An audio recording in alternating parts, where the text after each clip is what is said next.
নড়াইল সদর উপজেলার চণ্ডী বরামপুর ইউনিয়নের গোয়ালবাথান গ্রামে সবুজ শ্যামল প্রকৃতির মাঝে যেন এক টুকরো ঐতিহ্যের স্বাক্ষর হয়ে দাঁড়িয়ে আছে এক অপূর্ব মসজিদ। শতাব্দীর পর শতাব্দী পার করলেও তার গায়ে বয়সের কোনো ছাপ নেই, বরং মনে হয় সদ্য নির্মিত কোনো আধুনিক স্থাপত্য। প্রায় 450 বছর আগে নির্মিত জেলার সবচেয়ে পুরনো মসজিদটি আজও তার সৌন্দর্য ও গৌরব অটুট রেখে দাঁড়িয়ে আছে।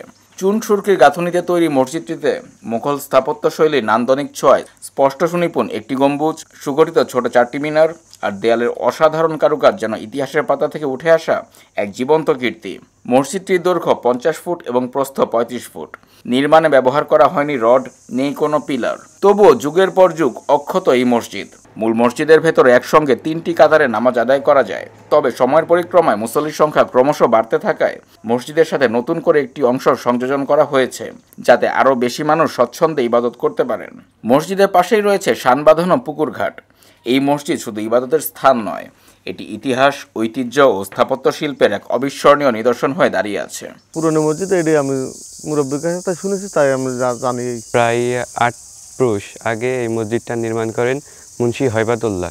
এইখানে প্রতিদিন বাংলাদেশের বিভিন্ন অঞ্চল থেকে পর্যটক আসে, প্রতিদিনই তারা এসে নামাজ পড়ে। 450 বছর আগের পুরনো একটা মসজিদ।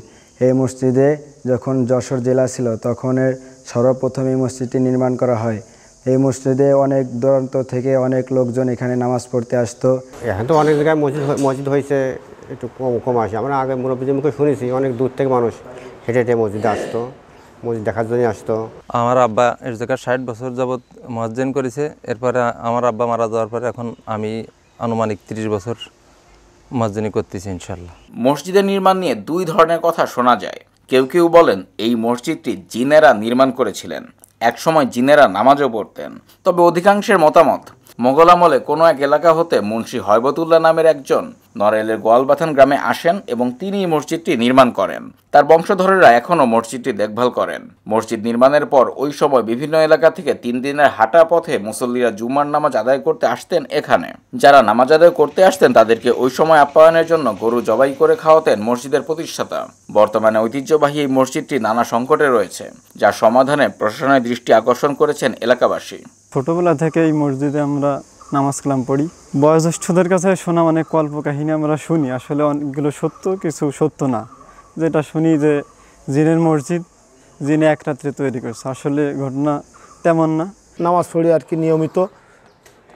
আর মানুষের মুখে শুনেছি এই মসজিদ নাকি 4 থেকে 450 বছর আগের মসজিদ, এবং শুনেছি নাকি এই যে জিনের তৈরি।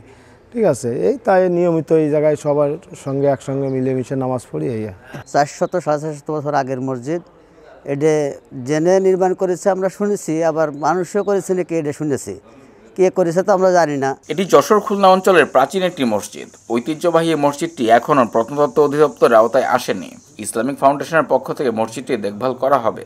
এই মসজিদটাকে প্রত্নতাত্ত্বিক অধিদপ্তরের আওতায় নেওয়ার জন্য ইতিপূর্বে কয়েকবার চেষ্টা হয়েছে, কিন্তু কোনো না কোনো কারণে সেটা তালিকাভুক্ত হয়নি।